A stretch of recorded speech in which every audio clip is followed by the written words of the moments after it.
all Black women that I'm coaching or working with, that I'm like, you need to have a kitchen cabinet of mentors. They are not transactional relationships. They are real, meaningful relationships that, when done well, are a two-way street that you pour into, and they should be with a diverse set of stakeholders, right? Even amongst people of color, there are people with different skill sets and lived experiences, because they're going to pull different, I have multiple Black women that I go, they are not the same Black woman. They do not have the same experience. We'll discuss race and how it plays a factor, and how we didn't even talk about this topic because we were afraid. A Black Executive Perspective. Welcome to the Black Executive Perspective Podcast, a safe space where we discuss all matters relating to race, especially race in corporate America. I'm your host, Tony Tidbit. And I'm your co-host, Chris P. Reed. And we are live at WNHU, the University of New Haven podcast studio. We want to thank them for our partnership. I think the students are going to be back when? About a couple weeks, Noel? Next week. Next week, they're going to be back running around, looking to get enlightened. So we're looking forward to seeing them, but we want to thank them. Go Chargers. We also want to thank our partners at Code M Magazine, whose mission is saving the Black family by first saving the Black man. That is Code M Magazine. Check them out, codemmagazine2ms.com. Yes, definitely check them out. So today, we are joined by Candice C. Jones, president of the Public Welfare Foundation, to explore her leadership journey and the unique challenges faced by Black women in leadership roles. We'll delve into systemic obstacles, the significance of building supportive networks, and the crucial role of mentorship in fostering success. Candice will provide personal insights and effective strategies that empower Black women to thrive as leaders, and discuss how we can better support and promote Black women in these positions. Before we go too deep into this, Tony, let me just give a little background on Candice, and so therefore we have a baseline of who she is and what she's about. So Candice joined the Public Welfare Foundation in Washington, D.C. as its president and CEO in 2017. Previously, she had served as a senior advisor at Chicago CRED, an organization that focuses on gun violence in Chicago. In that role, she worked on securing greater investments for violence intervention programs as an alternative to criminal justice systems. Prior to that role, Candice served as director of juvenile justice for the state of Illinois, where she primarily was responsible for establishing reforms that reduced the number of youths in the state custody. She also served as a White House Fellow, managing a portfolio within the U.S. Department of Education that included developing educational strategies for correctional institutions. In this role, she shepherded a plan to reinstate federal Pell Grants for youth and adults in state custody. Earlier in her career, Candice served as a program officer with the MacArthur Foundation, where she managed a grant portfolio focused on decreasing racial and ethnic disparities in the juvenile justice system, and improving the quality of defense afforded to indigent youth. Candice received her JD from New York University School of Law and her BA from Washington University in St. Louis.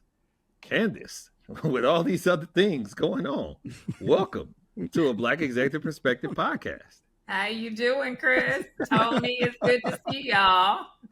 It's good to see you too, my girl. You're looking so lovely and awesome. Man. And I was looking at our clock because all the accolades that Chris was going through in your bio, right. I thought we were gonna run out of time here. Right? This is gonna be a quick podcast. Dude, How you doing? Everything but a Heisman Trophy. Everything but the Heisman. Until you go through it, I said, A lot of things, a lot of hours. So let me ask you a question though. Tell us about where you are currently and a little bit about your family. Yeah, I'm actually living right now in Washington, D.C. It's where the foundation is based, but I have to say it because I'm born and raised in Chicago. And when you are from the Chi, it's always in you. You just got to name it out of respect. And my family's still there. I live in D.C. with my partner and his daughter. And so just, a regular Black girl. Oh, I love that, right? So look, you went from Chi-Town, right? Now you're in there in the government area, right? That's right. You know what I'm saying? I mean, that's a big move though, right? But let me ask you this. How do you like being in DC? I like it. I do. It's a beautiful city. It was a big transition to move from Chicago. You know, you get in a place and it's your whole world. And I had lived in some big cities because I lived in New York. But DC is really beautiful. It's smaller, but all the investment in parks and public spaces is really gorgeous. It's nice. Yeah, I mean, listen, I love DC. I've been down there numerous of times. The only thing I don't like is the traffic, right? Because it can be, I mean, the Beltway can be insane. Well, I just feel like it wasn't built for the population that it has. You have all these tiny little streets with two-way traffic. I'm like, y'all. And people with these very suspect driving skills. We hear that no matter where somebody live at, right? You can be in Texas. They can't drive here. You ain't lying. You can be in California. They can't drive here. All right. So I'm looking to move to the state where they can drive. All right. Because I'm in Connecticut and they can't drive. Right. Where is it, Tony? It's like, why they not making right-hand turns from the left lane? Got to be Montana. Where you got room to roam. Yeah, exactly, right? And the cattle might be saying they can't drive there either, right? That's right. But all serious, we got some serious stuff that we want to talk about today. So we want to ask you, so why did you want to come on a Black Executive Perspective podcast to talk about this topic? Because you guys are creating a platform for important conversations. These conversations need to exist. There needs to be a space where we talk about leadership and then, through extension, leadership challenges that Black executives face. And so I want to be a part of an important conversation that you guys are having in any way that I can. That's why I wanted to come on. Well, number one, you fit the bill because that's exactly what we have and that's exactly what we do. So listen, I see you chomping, you leaning into the screen. So you must be ready to go at it. You ready to talk about it, my friend? I'm ready to do it. All right, let's talk about it. So, interestingly enough, every superhero, based off, your bio and the little I know of you thus far, has an origin story, right? So can you give me a little bit of game about, I'm from Peoria. So can you give me a little game about your journey? I'm from Detroit. Became, what I'm saying? Yeah. Well, first of all, I need y'all not to bury the important details. Okay. Come on now. All this Midwestern love. Not Peoria. Not right up the street. I need y'all to give me the important parts right out of the gate. Absolutely. So, you wanted that authentic, that feel right off the bat, right? Good with your people. It's good with your people. But so how did this all begin? Where did you realize that this is ultimately where my path is headed and what I'd like to do is eventually become the president of Public Welfare Foundation? I grew up on, and you'll know this, Chris, I grew up on the west side of Chicago. Okay. If you're not from Chicago, it's sort of like more amorphous, but it's sort of like Black, overly impoverished, it was really forgotten about. It was the target for the war on drugs when I was coming up in the 80s and 90s. Grew up there and had a big family. My family came up from Alabama in the Great Migration. Like all of us, Detroit, correct. Mississippi and Alabama. Yeah, correct. We came up, had a big family there. And I just saw a lot of my cousins, a lot of loved ones getting caught up in the system. People that I knew loved good kids. And even before I think I had words for it in my mind, I formed this idea that if there is a system designed to attack these people, then something about the system is flawed. And that's how I knew I wanted to be a lawyer. I wanted to have the tools really just to protect my loved ones early on.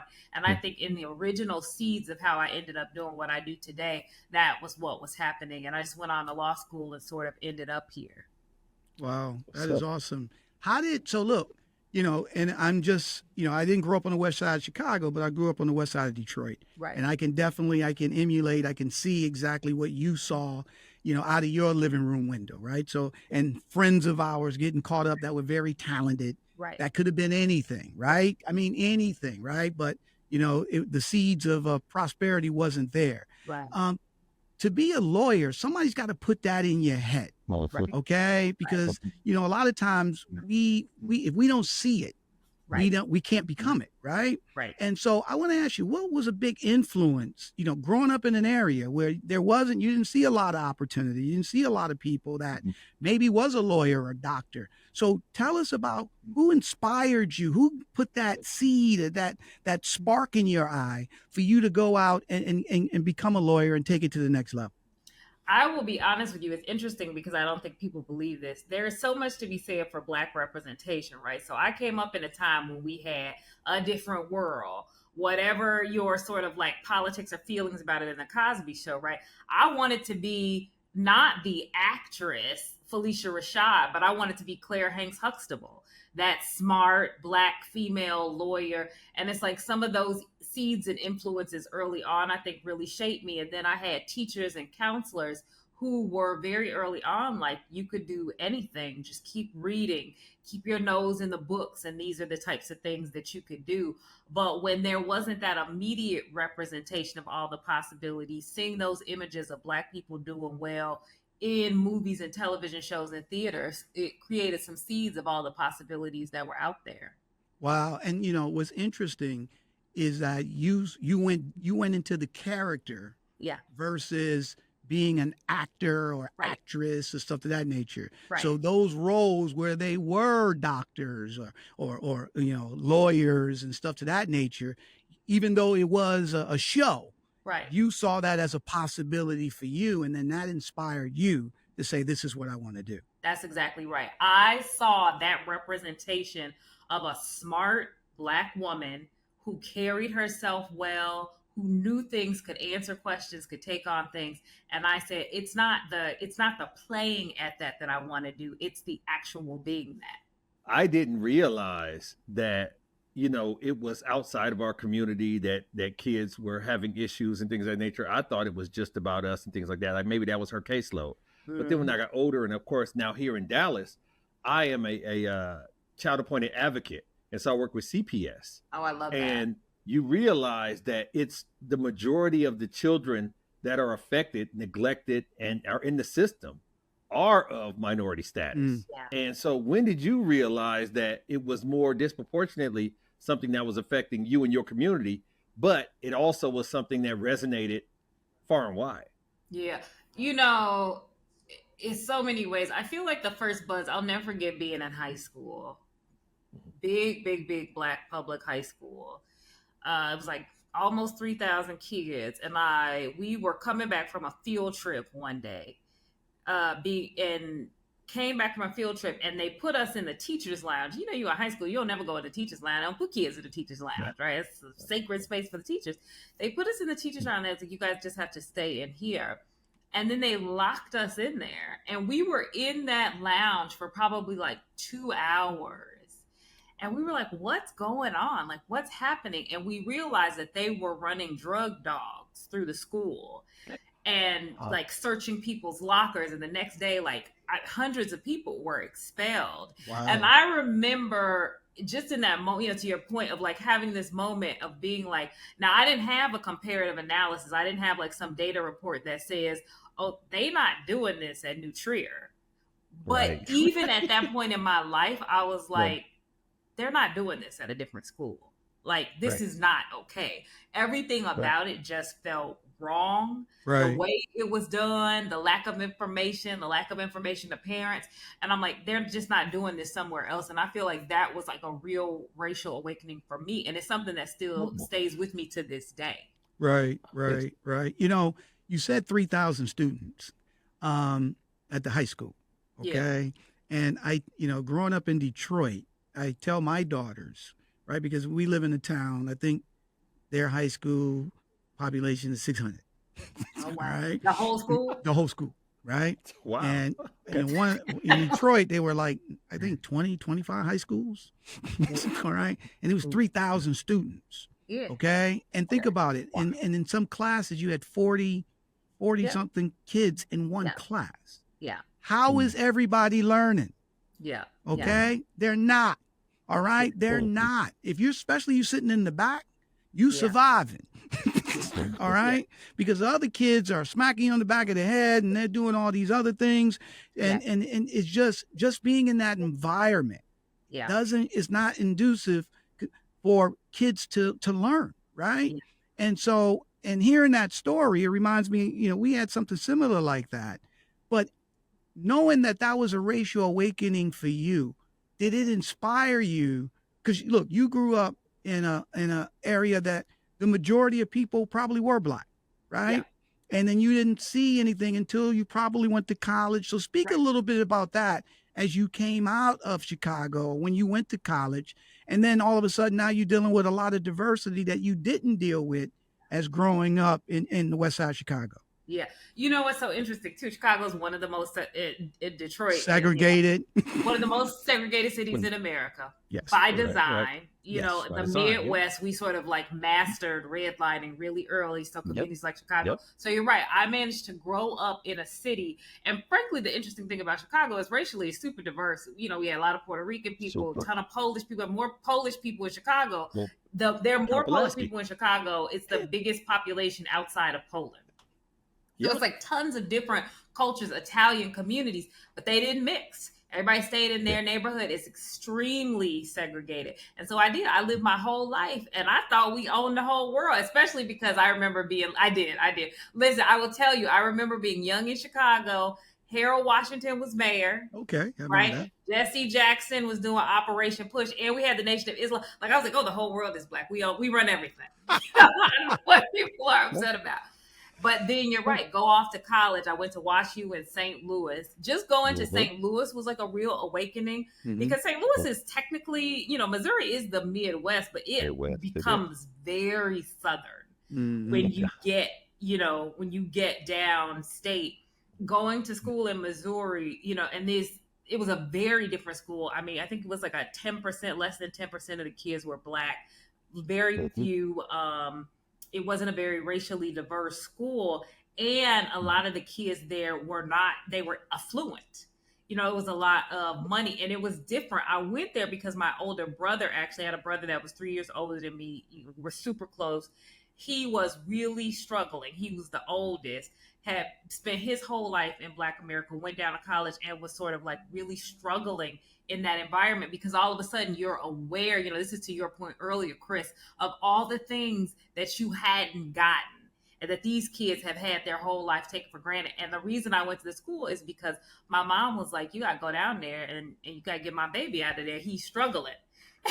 So she was like, I wanted to go to Howard. I had grown up watching A Different World. She was like, no, you want to watch you. So you make sure my baby graduates. And I ended up there so that we could be there together. But it was night and day. And it was really just like, I think, and it was interesting watching my brother's experience where I think he was really struggling with this idea of like, they've had all these things that we never had. And I lived the same experience, but my idea was like, I was like, they've had all these things we never had.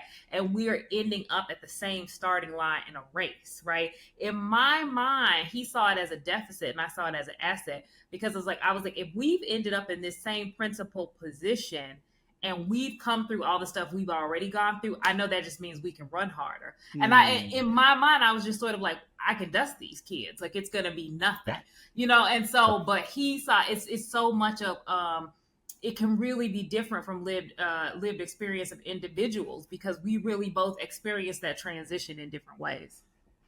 Man, it's amazing that you say that because I live that in reverse.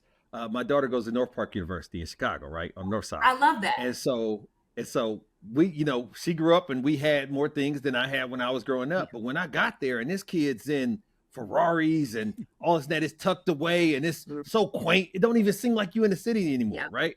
And it's, you don't even realize you showed up at school. The Uber driver's like, we here. Like, oh my goodness. And then you go past some bushes and then it just opens up, right? Yeah.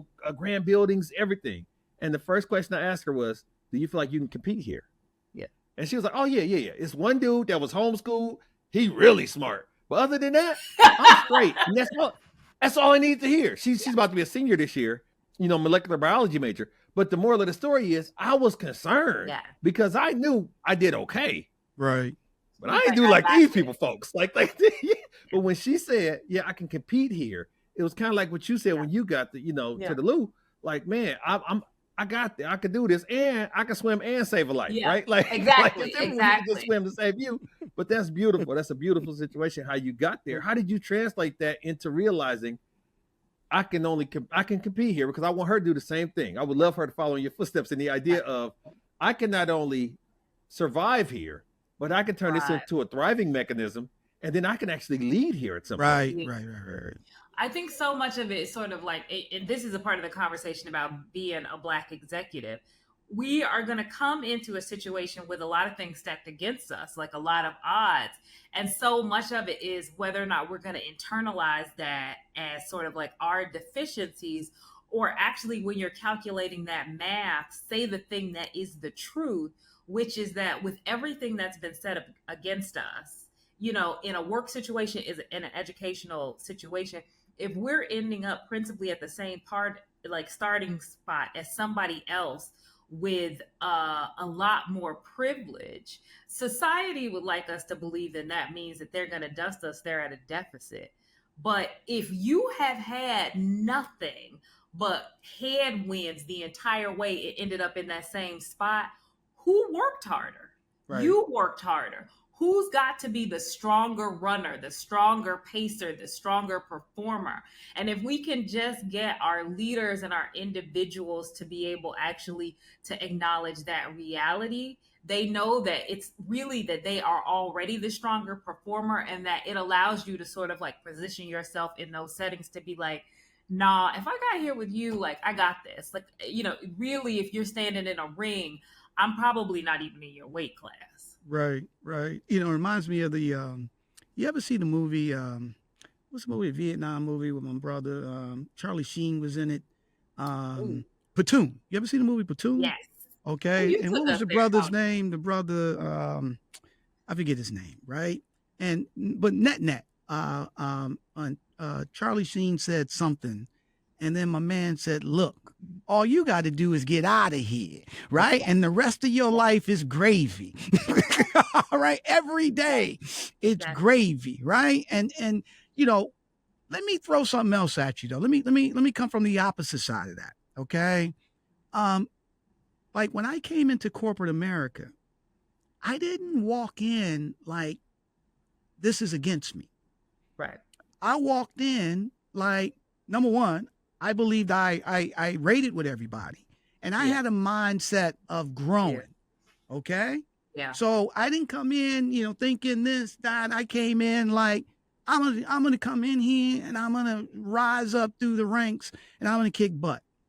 Now, along the way, all of a sudden, people start throwing curveballs at me. Yeah. Or people start, I remember this one, and people get jealous. So they see that you're on a track, and then your superiors like you, and they see that this person who just came in this door, and I've been here for years, this person's coming in, and immediately, because he got a one-track mind, he's personable, but not only that, he works hard, this and that, whole 9 yards. Then they try to handcuff you. They try to throw a tank trap in front of you that you can get tripped up on, right? And it's not what's the word I want to use? It's subtle. Okay, it's not like they come out and say, "Yeah, I'm gonna mess you up." All right, they do little bit. So talk a little, because I think that's a lot of the things that we deal with in terms of we have these huge ideas, we have the talent, we have the brain power.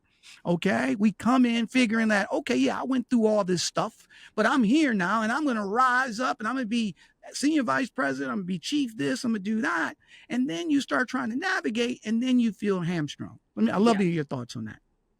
That's absolutely right. I mean, it becomes like death by 1,000 pinpricks, right? Because what happens is you go in, you're putting in that, you're not just putting in good work, you're double timing it, right? You're killing it. You're staying late, but you realize it's sort of like, it's almost like what you realize, especially in corporate America and professional settings, there's an above board game and then there's a below board game.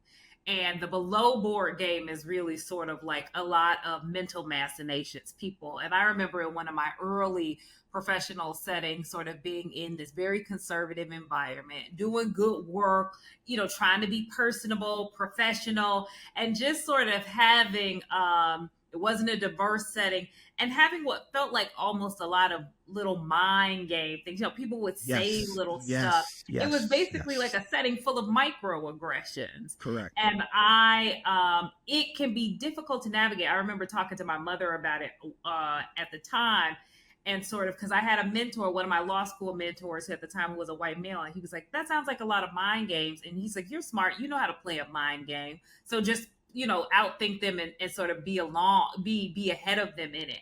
And I remember telling my mother that, and her saying a thing that stays with me today, which is, she was like, I raised you to be a person of a certain kind of character. And that character is not one that sort of does microaggressions and plays mind games, even when you can see people doing them. She's like, so one thing I want you to hold as you navigate this environment is how you actually stay true to the person you were raised to be.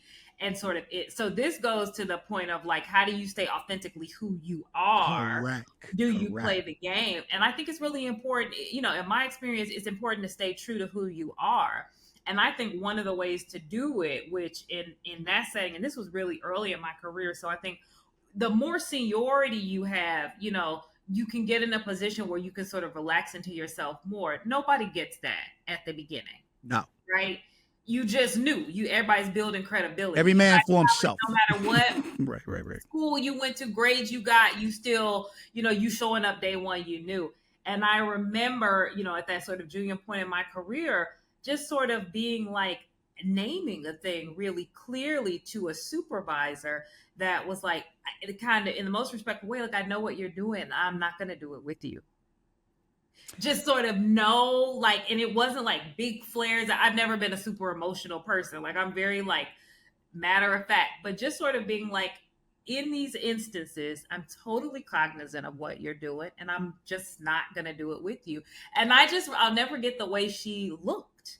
Just sort of like, one, she did, there was nothing she could say because she felt, I think, really shut down. One, because she knew she was doing it. And two, I think because she was off put by, frankly, how like mature I was at that point in my career to be like, so stop.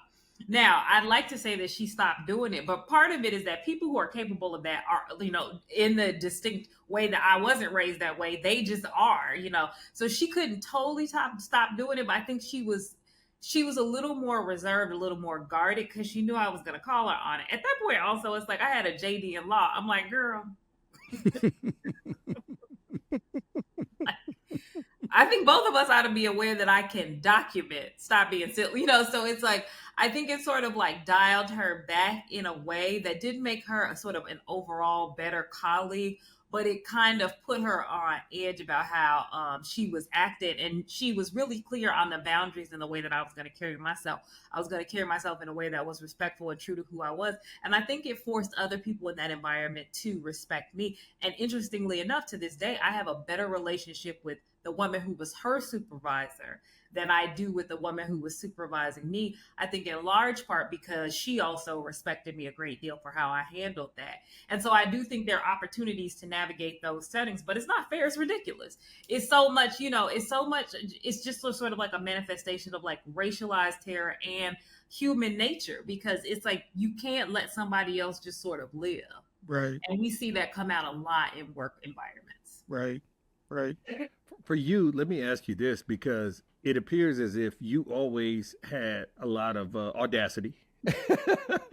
That you always went in kind of knowing this and that. And so, and I know Tony and I have talked about this. He came in guns blazing and thinking, I can do this and I can do that. Yeah. And I came in hoping that they didn't realize I wasn't from nowhere. And hoping that, like, I came in under the radar. I'm going to keep getting these checks until they catch up to me. Right. And so I came in quiet and observant. And so the route that I took was figure it out, stay behind the scenes, be very covert, understand how the game is played here, how things work here, and then incrementally get to those places where I am evolving to those positions because I match all of the criteria. And then there was an epiphany that occurred, or a transition point where now, as you said, when you had your JD, they can't tell you a damn thing. I got to the point where I was like, okay, I'm good now. I can be me. All of a sudden, they're like, where did all this come from? Too late. You done let me in. Was there a point in time in your evolution where you felt like my school should have been better? My grades was there ever that in your spirit that you felt like you needed to compensate for being a Black female in a very predominant? You just didn't have that level, huh? You just, never had that gear. That's beautiful. And I'll tell you, like, my mother will tell you to this day, she was like, you have a confidence that neither your looks or intellect justify. Oh, damn. Wait a minute. I got to think that one through. Right, think about what it means. Your mom says it to you. Yeah, that's deep. Your mama. Oh, your mama. That's a deep one right there. Oh yeah. No. See, no. And I tell people, like, because I talk to my partners about like imposter syndrome and stuff. Mm-hmm. If you're in my office, I'm sitting in my office right now, and you look around, you guys can't see it here. I am surrounded by images of Black women, and right above my head, I don't know if you can see it. There's an image. It's my grandmother. It's her picture. She sits right behind me. I tell everybody it's because she has my back. I always have these women here in my workspaces to almost fortify me. And part of the reason I do it is because of the imposter stuff. You know, I'm always like, Black women in particular, Black people, we need to take up our space. We need to take up our seat. I don't just sit here on the strength of my own work. I sit here on the strength of the sacrifices they all made and never got to enjoy. And that's why I think imposter syndrome, just this knowing of us and knowing ourselves and our history becomes so important, because it's like, no, I'm not going to lament whether or not I'm good enough, because whether or not I'm good enough, she was good enough and she didn't get her seat. So I'm going to take up her space, right? And I'm going to take, and if it's 10 of them, that means the little space that I'm given is like taken up in spades, you know? And I think that's so important for me. And that's always been something that I carry, because so much has been stripped in labor, in intellect, in credit from our community. Just like that full realization of that, I think has always, like the audacity of that has always been in me. And so I feel like I carry myself with like, no, I think I have the hubris of all these women that nobody ever acknowledged properly. Let me ask you this. So number one, that is awesome. And that's something that a woman or man, Black man, should have, right? Right.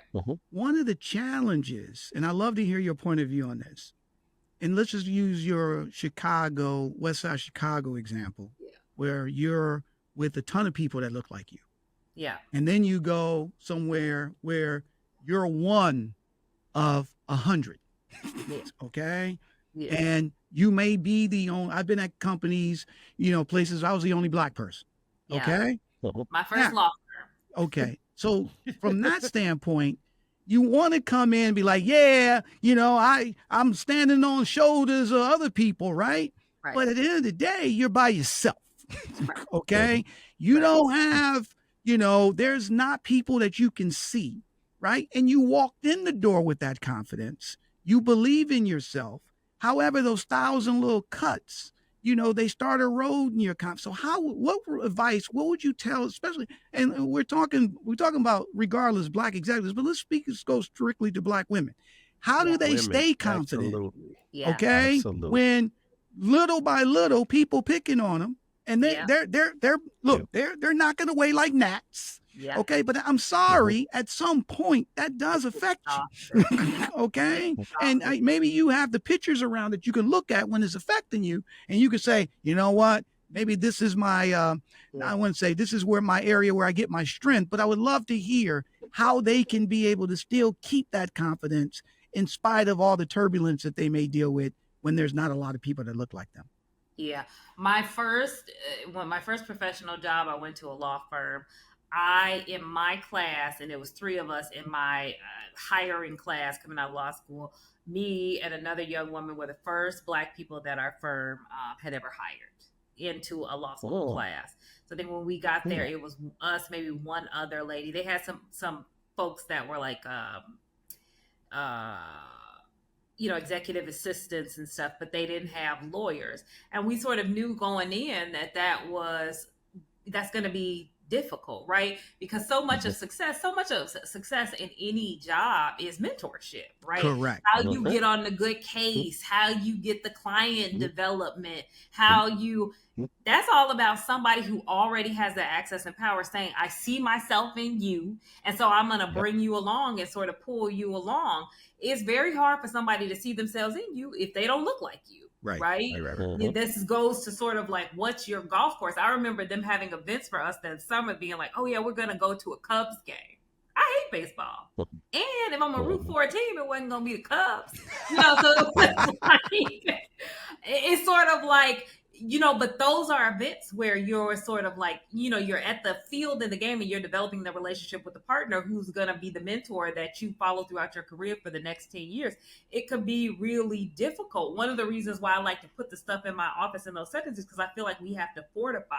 Walking into those settings, one of the things is that you have to, like, I knew going into that setting that I was going into a hostile environment. And I don't mean it like the people were mean. They were obviously recruiting me. They were as sweet as they can be.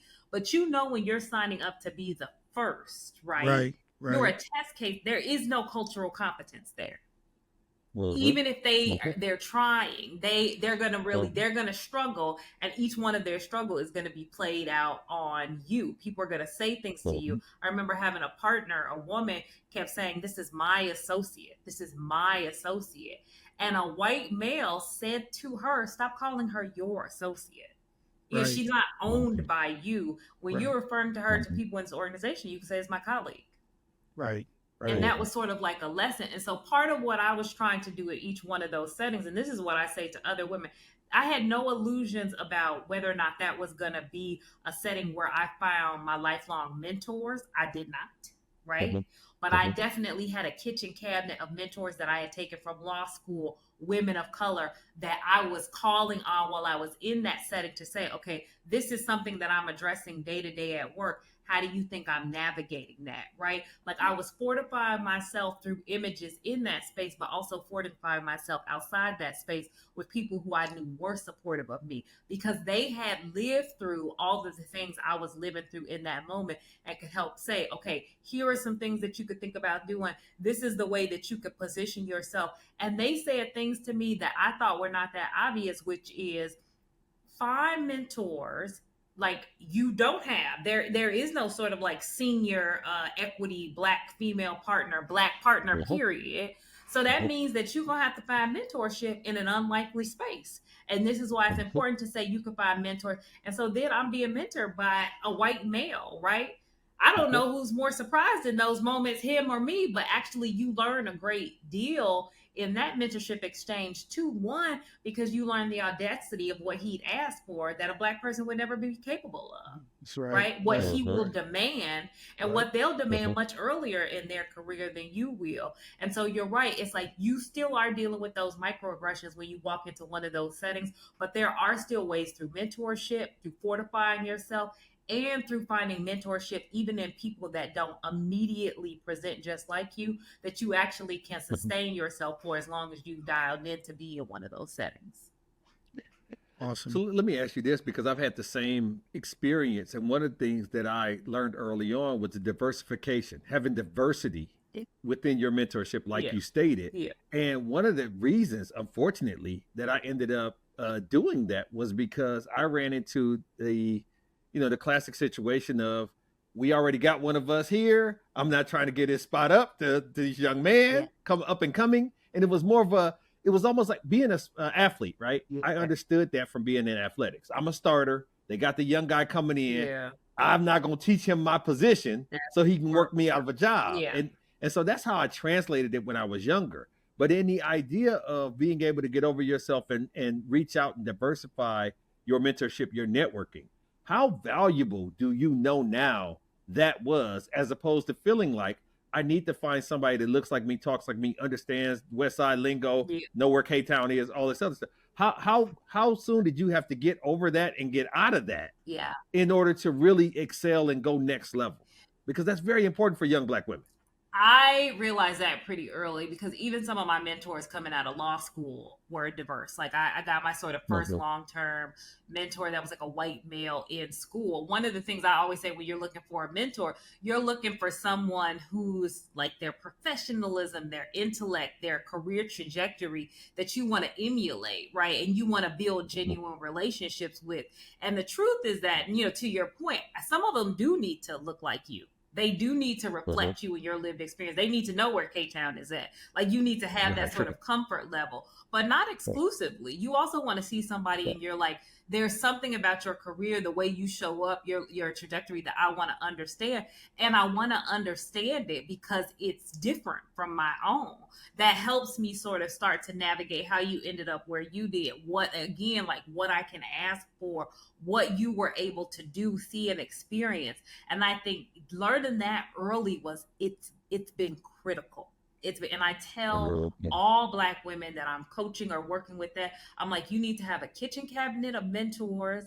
They are not transactional relationships. They are real, meaningful right, relationships that, when right, done well, are a two-way street that you pour into, and they should be with a diverse set of stakeholders, right? Even right, amongst right. people of color, there are people with different skill sets and lived experiences because they're going Absolutely. to pull different, I have multiple Black women that I go, they are not the same Black woman. They do not have the same Mhm, experience. And so I don't mhm, draw on them with the same types of questions or challenges. You need to have a diversity, but that's also true of racial diversity. You can learn an mhm. extraordinary amount from different types of thought, right? This goes to even sort of how you think about, once you're an executive, who you work with and team with and how you build teams.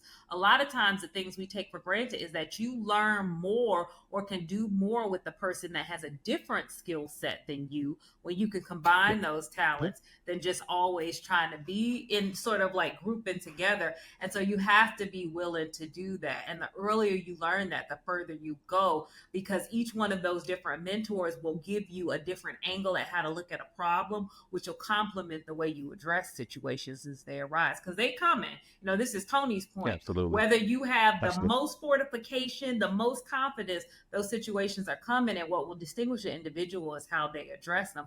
But the more angles you have to sort of turn that Rubik's Cube over, it'll help. It'll make it easier. Yeah. Absolutely. One of the things I tell people when I'm coaching them is you want to have a Navy SEAL team Yes. of talent.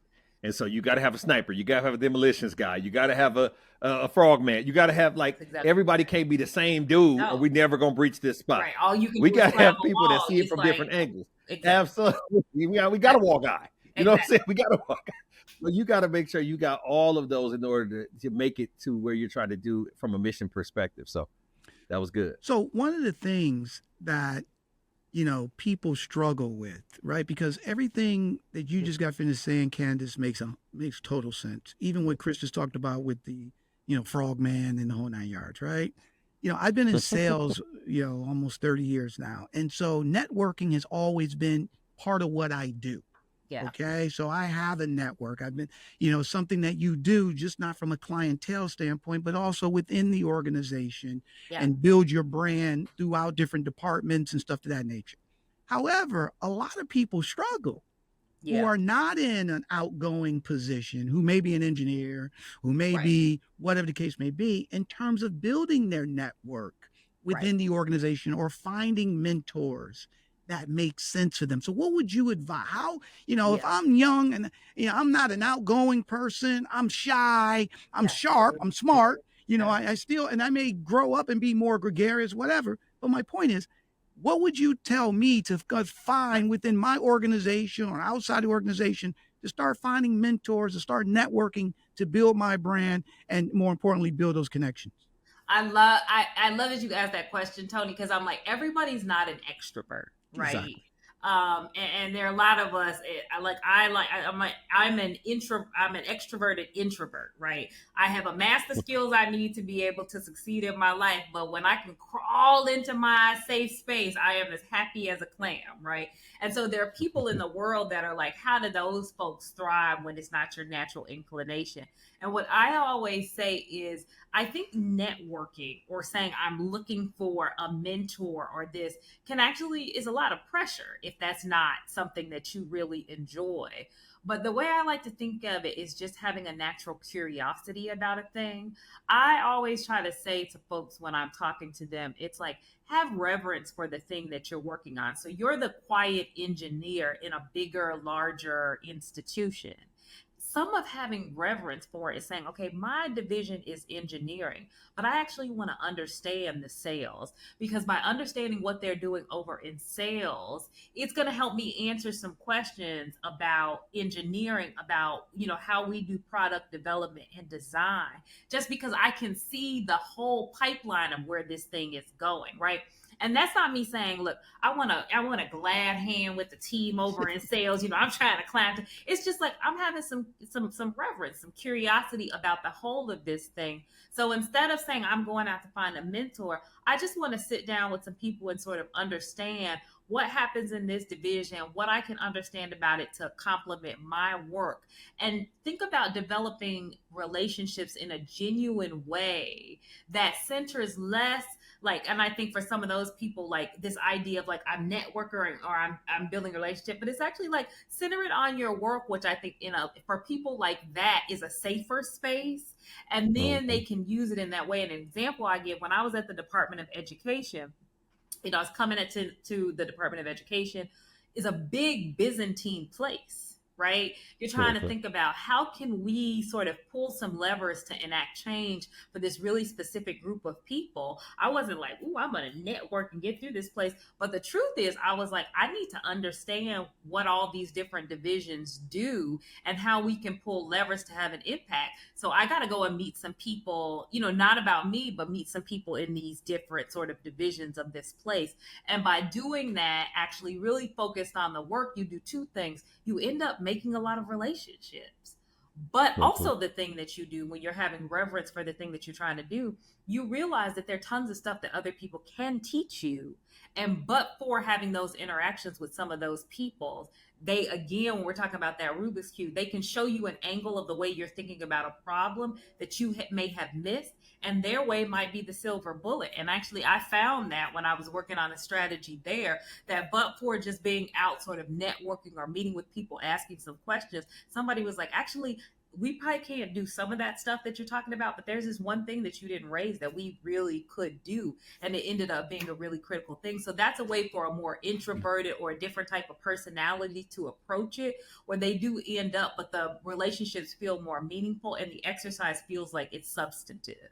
Can I add one other thing that by doing that, what happens? You build your brand. Yeah. Right? And by building your brand, opportunities come from that. By you going over and chatting and learning about, another department and learning this and that, all of a sudden this person, oh, I like him. Oh, I like her. And then all of a sudden there could be an opportunity that they don't even have a job description for yet, hasn't even been posted. But because you built your brand and they like you and how you came over and you was inquisitive and you came over and was like, how can I help you guys? And blah, blah, blah, blah, blah. It opens up other opportunities that you may never have known about just by doing that. Would you agree with that or not? I absolutely agree with that. But our introverts are not going to be able to name that as the intent. But you absolutely are doing it. There's no question about it. And also somebody's like, oh, you care. They're asking questions about the business. Exactly. They want to know more. It's like that, you're building, people respect you. Absolutely. There's no question about it.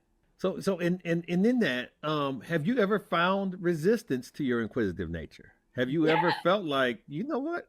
Really? How did you absorb that?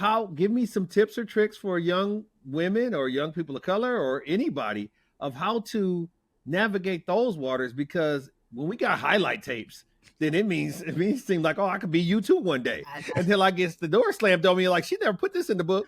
So, and I think that's important because at the end of the day, what Mike Tyson says, everybody's got a game plan so they get hit in the mouth. Right. Exactly. Right.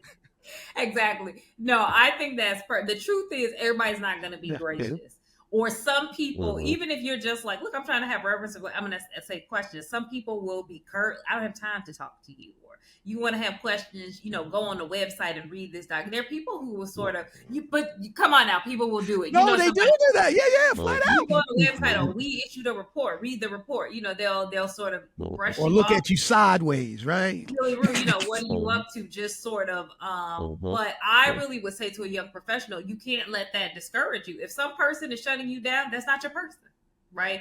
Obviously, that's not the person you're going to build likely a genuine mentorship relationship with. but it gives you an opportunity. Don't stop reaching out to people. When I had the same example in Department of Ed, I remember going on really early and sort of articulating for some folks what I thought my ideas were of things that we can accomplish. And I had this guy say to me, actually, I'll never forget, he said to me, he was like, why don't you just use this time and like write a little report and we can publish it and put your name on it? And I'm thinking, I'm not kidding you. And I actually don't think that he was trying. I really genuinely don't think that he was trying to be condescending. Right. I think he just felt like I was probably misdirected, because I'm talking about stuff. I'm like, well, if we did this, guys, we could impact thousands of lives. Like, we could really do some good work here. And he was just sort of like, somebody who had been there for a long time was like, they're not going to, in his mind, I think he's thinking, they're not going to do that. They're not going to take, they're going to take that up. Here's something else that you can do. You'll get a little credit, they'll put your little name on it, kind of thing. And I could have been like, oh, he's being dismissive. Like, I'm just going to go now, like, sit in the corner for the rest of my time. But I was like, no. And I probably, tied up a little bit of gumption. I was like, no, I don't need to write a report and just put my name on it. I actually want to figure out if we can do something that could have some impact on people's lives. And, sort of kept meeting and networking with people and found that there were people who actually agreed with me. And before it was all said and done, he actually agreed with me, because I think it renewed his faith that actually things could happen if you continue to sort of like really be consistent and sort of push and build your brand and garner respect and show people that you mean it and you're willing to put the work in. And so that's what I would say to that professional. Yes, there are absolutely going to be people that discourage you, that undercut you, and just that frankly outright shut you down, that hit you in the mouth, but you don't stop. Like, you got to keep going. And that's the truth in that situation. And through a career, like, they're not sprints, they're marathons. It's not all gonna feel good. Wow. No, that's right. I'm all fired up right now. All right, I'm ready to roll, right? I'm going to work tomorrow like I'm back. I'm the man. Don't you ever know. I'm teasing. But you got, my girl, I love your energy. Final thoughts for the audience. I mean, you just said a lot right there in terms of how to deal with obstacles, but what do you want people outside of that? What do you want people who's going to listen to this? What do you want them to walk away with that they can take tomorrow? Because you look, let's be fair. You grew up in West Chicago. Yeah. Okay. You went through a lot of obstacles, and look where you are today, a very successful Black woman. All right. And at the end of the day, and you've done, and just to be, we're not trying to fawn over you, but just to be honest, your bio doesn't even do you justice. Okay. Of all the things I've read, what you wrote on the, about the population. What was the publication? Noel, you've written a lot of great things. It's right there in DC. It's called the, what's the publication called? The Wire or what? The Hill. I'm sorry. Thank you. The Hill, right? Yep. The Hill. You've done a lot of great things. So there's a lot of great accolades, and obviously great success doesn't come, just a linear ladder, right? At the end of the day, there's stops and starts, ups and downs. You just spoke a little bit about them as well. So what's some of the final thoughts that you want to leave to the audience that they can walk away with in terms of being able to be successful in corporate America or any endeavor that they may put together? I think something I would leave people with, I always say, when you're saying that, and when Chris was reading my bio, when you look back at your career, I feel like it looks like it all makes perfect sense, right? You can explain it. I did this and then I led to this, but I try to tell people, I'm like, when you're living it, it feels like you're backing into it. Like it's just not as easy. And for young professionals, for young Black women, for young Black people coming up, don't feel like it's not gonna feel like every magical choice is pre-designed. I said I was gonna do this, and then 2 years later I did that, and I was there, and I had 18. It actually, when you're living it, doesn't feel like that. It's gonna feel really different when you arrive at your principal place and look back. And that's okay. Stay in it, right? If you take some of these tips that we've talked about, building a good mentorship pool, knowing and fortifying yourself, remember who you are, right? We are living in a society that is designed to reinforce constantly our deficits. It will create deficits for us that don't actually exist. If we drown in that, we're just going to drown. We have to remember who we are. We come with incredible strengths, incredible endurance in spite of things. And like young people going into these settings, they're going to be fraught but they have to remember that and sort of fortify themselves in a way, have that mentorship pool and stay at it. Because they too are going to get to a place in their career when they look back and it's going to be this beautiful patchwork quilt of things that all make sense, even though it didn't feel like every step of the way. Like they'll have their story to tell. And I think it's really important to remind people of that, because when you're young, you're stressing yourself out because you're such in this constant strive. But it's like you will get there. It's a marathon. It's just a set of building blocks. Keep at it. You know, if you just don't let it sort of destroy you and drown, you're going to get there.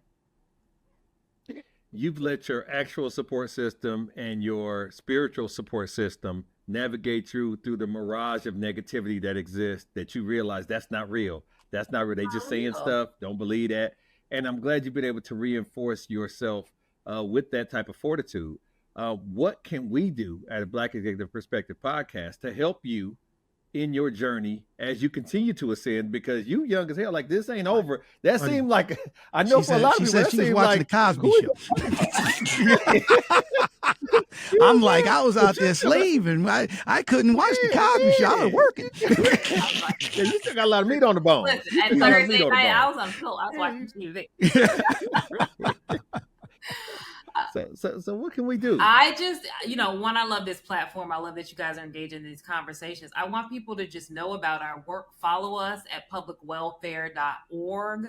We are Public Welfare on all the handles, Twitter, Instagram. And I want people to know some of the work that we're doing with organizations all over the country. They do incredible work on behalf of people every day. I really want people to take the opportunity to learn about their work and engage more if they can. And I think having platforms like this, talking about these issues, spreading the word about our good work, I couldn't ask for anything more. I just appreciate the opportunity to be here with you guys. Well, listen, we're blessed to have you here. Our society is blessed to have you. Okay. We have more people like you, Candice, and we call it like we see it. Okay. That's out there, that's making stuff happen. And more importantly, providing, at the end of the day, I learned this a long time ago. We're all trees. And at the end of the day, you can tell a healthy tree is by how many branches does that tree have? Mm-hmm. How many other people has that tree helped? Mm-hmm. Right? And I can tell you've helped us, you've helped people who are going to listen to this. And I know for a fact you have a big, beautiful tree of branches of people that you've helped along the way. So we really appreciate you joining. We really thank you for the love and the passion, the intellect that you shared today. And we want you to stay along because we want your help in terms of our call to action. How does that sound? Sounds great. Okay, awesome. So now I think it's time for Tony's Tidbit. Okay, and the tidbit is always about what we talked about. So today's tidbit is mentorship serves as a critical link between overcoming obstacles and obtaining success. Wholeheartedly embrace it to elevate the next wave of Black women leaders. Build your network deliberately. It is not merely about your connections, but about who you inspire and who inspires you.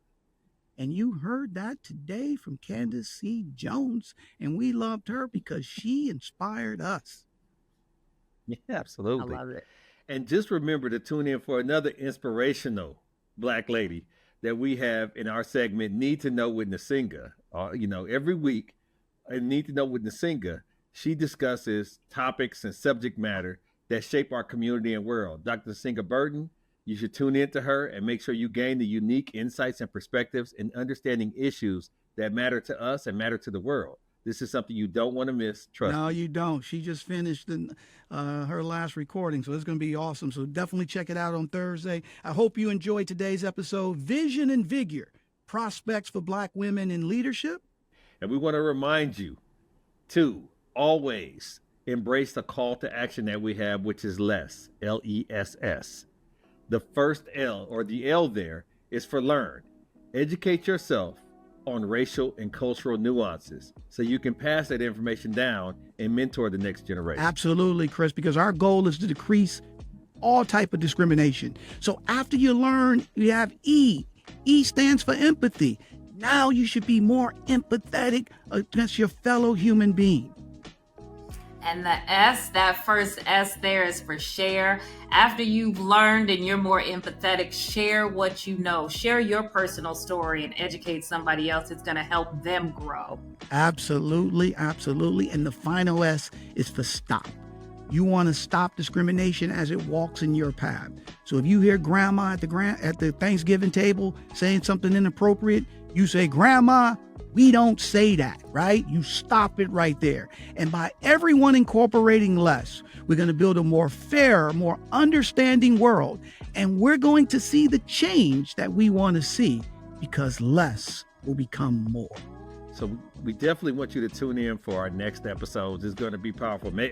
I'm hoping that it stays as powerful as this one. This was a high mark to me. Maybe not. But we also want you to go to our website and sign up for the newsletter. We want you to leave us reviews and speak to us. We want you to subscribe wherever you're listening to this podcast. It'll help us help you where you are, because we want to continue to bring great talent, great individuals, great human beings to this platform to speak their story. And you'll realize the world is not as desperate, it's not as divided as they want you to believe, and this mirage of negativity is just a mirage. Exactly. And you can follow a Black Executive Perspective podcast on all of our socials at LinkedIn, X, YouTube, Facebook, and TikTok at a Black Exec. For our fabulous guests, Candice C. Jones, who brought the power and the love and the knowledge today. For the co-host with the most, my man Chris P. Reed. For Noel Miller, who's behind the glass that made all this happen, I'm Tony Tidbit.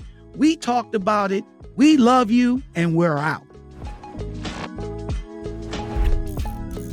A Black Executive Perspective.